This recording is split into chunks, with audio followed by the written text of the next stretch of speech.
you want to talk a little bit about timing and grit and how those things kind of come together? Yep. Actually, so there will be an episode coming out on specifically this, talking to Ev Williams, right? Blogger, Twitter, Medium, etc., precisely on the staying persistent to a vision across market cycles. Because part of, you may have an idea that's huge. You may have an idea that actually, in fact, one of the problems in entrepreneurship is it may be too early. Like, for example, if you were doing virtual world technology 5-10 years ago, you were too early. It just wouldn't work. Like, there's just not enough to get the technology working, market acceptance isn't there, people aren't willing to invest behind it, partners, etc. You might have been able to raise money, but it would have been very difficult to make the business work. And yet, we all know that virtual world stuff is going to be important in the future.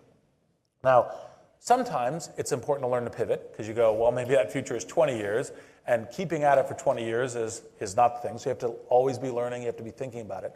But sometimes, like, well, no, I was like 3 years early, I was 5 years early.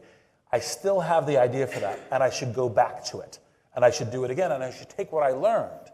Because, by the way, if you're not, a test of are you learning is think back to a relatively thin time slice. 1 week, 1 month, 1 quarter.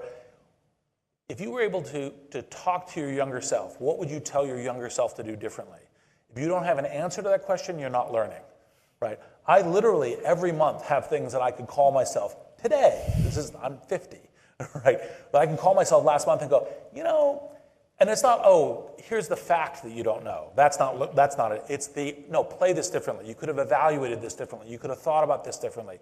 You could have used this tool in your strategy chest. Always be developing that. That's what learning is. And so you go through EF, you learn, you try, you go, okay, great, I've learned a bunch, let me do it again.